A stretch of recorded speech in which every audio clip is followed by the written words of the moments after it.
So let's continue.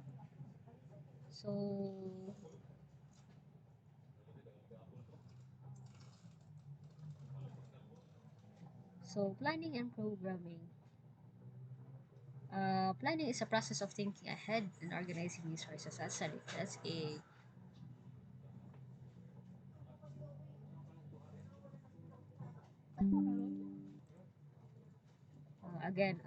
planning and programming. So planning is a process of thinking ahead and organizing your resource and logistics to achieve outputs of completed work.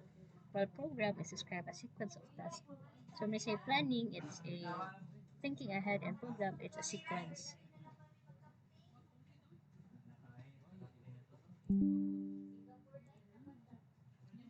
So planning is application skills and method required to deliver a project on time, on budget and specification, and safely. In short, we want the team to become productive. So we plan ahead to make the team more program flowing, or to make the team more easy flowing. Where program contains dates, critical paths, tasks, and which can only be carried out after that other task, and which are being carried out simultaneously. So kani more normal sa PDM or sa CPM. The need of specific resources such as plants, service, and materials, and their lead time. So why is planning is important? So number one, it is the most management tool available to the trade supervisor. Without planning, it is doomed to fail. So planning enables the team to control resources, cost, quality, and time effectively to create profit. If you have a lack of resources, you can plan ahead as to where would you loan, or where would you get the money or resources. So planning allows team measures progress to make corrective action and should the project deviate from its target program. So we have a 3 months look ahead just to hit the planning or the milestones of the project. So a clear plan can effectively communicate the target and program of work and the progress to the client, the subcontractor, designer to site. So when we say well-produced plan allows you to do the following. Number one, gives you a start and finish date. So you have indicated start and end of our finished project contract. So if mulilin na siya, then it's a loss. So show safe method of working. So you would get to know the process or the proper construction method. Give project direction showing key dates and such as handover, phasing, and water type and completion. So with this, you will know when will the client give the profit or commission, or the next billing. Establish sequence of work, coordinate other trades and subcontractors, allocate resources and activities. So the other one is communicate the projects to others. So for example, if you have subcontractors, you would know when the subcontractors will start and end, target time savings, control the project, and reprogram if delays occur. So just in case 2 years, maybe 3 years, then you could actually delay some resources or move some resources to the other projects. So establish a project program to enable appointment of designers and consultants. So establish key dates for design, tender, procurement. For the proper planning, yeah, so there will be no delays because it is already planned ahead. So identify potential risk, opportunities, monitor progress, take corrective actions, realistic timescales, maintain resource continuity, promote efficient and effective working. So what are work programs? So in obtaining a contract for a building project, a contractor will prepare a program. So what are these programs? These are a series of activities sequenced together.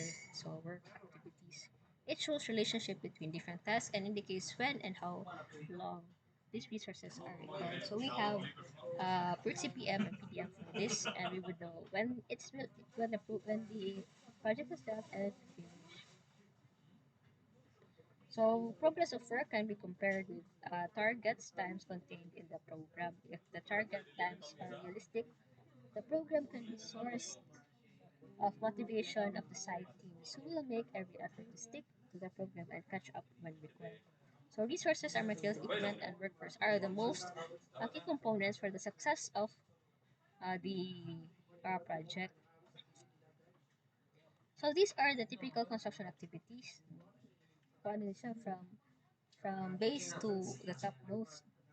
So this is for residential office. So site setup or the staking out, demolition or shoring, just in case you have an actual you have uh, existing work, earthwork. So if you're gonna add or fill out, piling, that's for footing, concrete on site if doing groundworks, precast or hollow floors, brickwork or partition, drainage and sewage, just in case you have asphalt or paving, pwede. So masonry, roofing, and timber hardware and structural steelwork.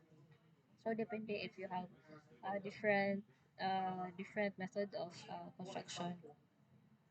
We also have metalwork, plastering, sheeting, metal, rainwater plumbing, cold water and hot water, gas and water mains heating, ventilation, electrical glazing, and lastly the painting, decoration.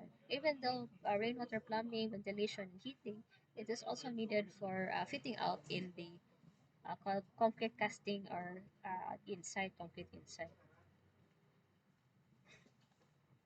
So for our next topic, how do we define effective and efficient? So what should I achieve to work to become effective or efficient?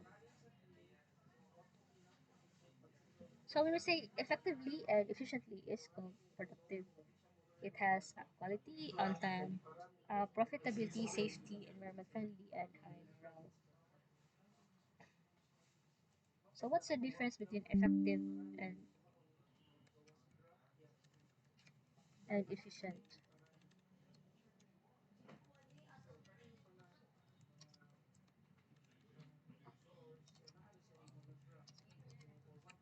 So when we say effective, it is referred to achieving the goal and intended result. So it's effective if you have achieved the goal. When we say efficient, ability to save additional time, money, and effort that already achieved that result.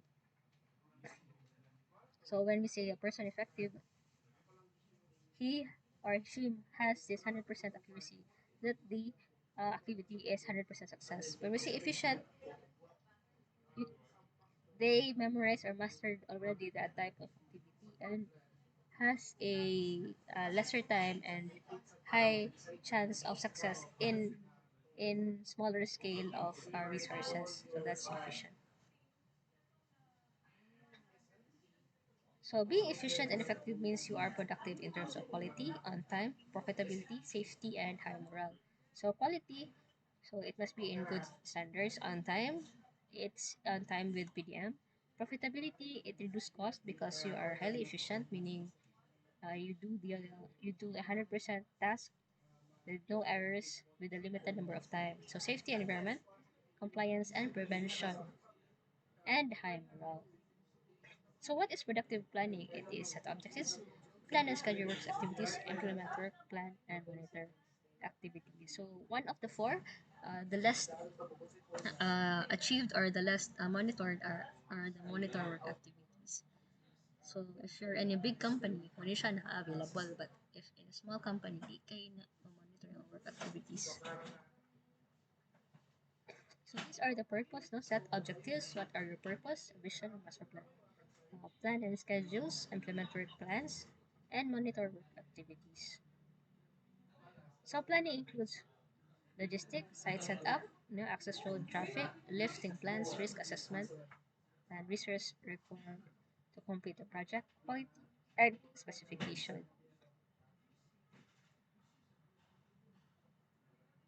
No, to become a productive must plan our activities. What is the purpose of planning? So it is time, quality, budget, and satisfy stakeholders if you have completed your objectives properly. So these are the documents required for plan construction, the architect's drawing, the engineer's drawing schedule, specification, bill of quantities, and contract documents. So lahi na no? So for architect's drawing, it could be concept, then go to engineering drawing for clarification, then schedules of works modes, specifications, and bill of quantities for finishing, and contract documents. So different drawings used in construction are location drawings, floor plans, component drawings, and assembly drawings. So we say assembly drawings, These are methods on how would you do or assembly layouts for fit out. So sometimes assembly is used for cabinetry details and plumbing, really plumbing or cabinetry ni siya. So other documents required to plan are construction program, risk assessment for activities, method statements, project logistics, and traffic management plan. So let me just pause for a while.